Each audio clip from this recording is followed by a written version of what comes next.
Hello. അപ്പോൾ ഇതാ രാവിലത്തെ പരിപാടികളെല്ലാം കഴിഞ്ഞ് കുറച്ച് സമയം കിടന്ന് ഫോണെല്ലാം കളിച്ച് അങ്ങനെ ഇരുന്നതിന് ശേഷം പിന്നീടാണ് ഞാൻ കിച്ചണിൽ കയറിയിട്ട് ഇതാ ഉച്ചയ്ക്കുള്ള പരിപാടികളെല്ലാം നോക്കുന്നത്. അപ്പോൾ ഇതാ ആദ്യം തന്നെ ഞാൻ അരി എടുത്തിട്ട് ചോറിനുള്ളത് അങ്ങ് വെക്കാമെന്ന് വിചാരിച്ചു.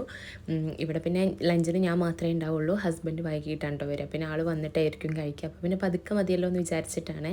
അപ്പോൾ അതാ ഞാൻ അരി ഒരു 2-3 പ്രാവശ്യം നല്ലപോലെ അങ്ങ് കഴുകിയെടുക്കുകയാണ്. ടാപ്പിൽ വെള്ളം വെച്ചിട്ട് ഒരു 2-3 പ്രാവശ്യം കഴുകിയിട്ട് പിന്നെ അതാ നമ്മൾ കുടിക്കാനെടുക്കുന്ന വെള്ളം വെച്ചാണ് കേട്ടോ കുക്കിങ്ങും കാര്യങ്ങളെല്ലാം ചെയ്യുന്നത്.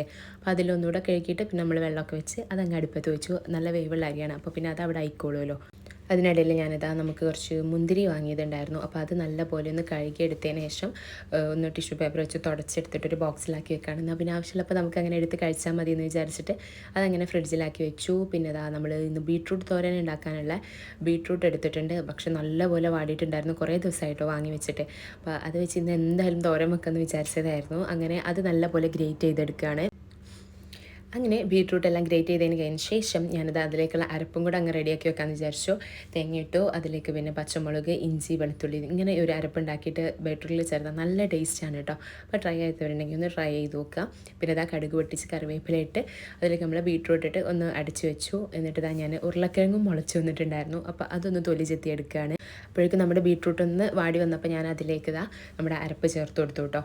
പിന്നെ അതാ ഞാൻ ഉരുളക്കിഴങ്ങ് അരിയാണ്. ഉരുളക്കിഴങ്ങ് ഞാൻ ഹോസ്റ്റലിലായ സമയത്ത് മടുത്തു പോയൊരു സാധനമായിരുന്നു. പിന്നെ ഞാനിതാ ഇപ്പോഴാണ് കേട്ടോ ഈ സാധനം ഉണ്ടാക്കുന്നത്. അങ്ങനെ ഇതാ അതിലേക്ക് മഞ്ഞൾപ്പൊടി, ഉപ്പ്, മുളക് പൊടി എന്നിവ ചേർത്ത് നല്ല പോലെ കുഴച്ചെടുത്തു. അതിനിടയിൽ ഞാൻ ചോറ് വാർക്കാൻ വെച്ചിട്ടുണ്ടായിരുന്നു. പിന്നെ നമ്മുടെ ഉരുളക്കിഴങ്ങ് നല്ല പോലെ ഒന്ന് പൊരിച്ചെടുത്തു കേട്ടോ.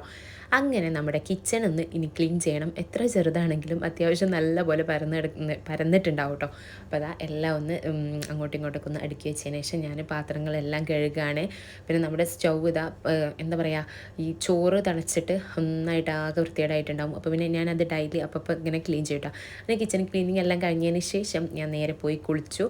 നിസ്കാരം എല്ലാം ഇങ്ങനെ ശേഷം എനിക്കൊരു മുട്ട പൊരിക്കുകയാണ് കേട്ടോ.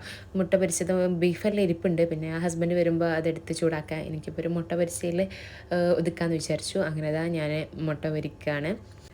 അങ്ങനെ ഞാനിതാ ഈ മുട്ട പൊരിച്ചതും നമ്മുടെ ബീട്രൂട്ടും ഉരുളക്കിഴങ്ങും ബീഫ് അച്ചാറൊക്കെ കൂട്ടി നല്ലപോലെ ഫുഡ് കഴിച്ചു. അപ്പോൾ നിങ്ങൾ എൻ്റെ ചാനൽ ആദ്യമായിട്ടാണ് കാണുന്നതെന്നുണ്ടെങ്കിൽ സബ്സ്ക്രൈബ് ചെയ്യാൻ മറക്കല്ലേ. അപ്പോൾ ഇത്രയേ ഉള്ളൂ. ബൈ.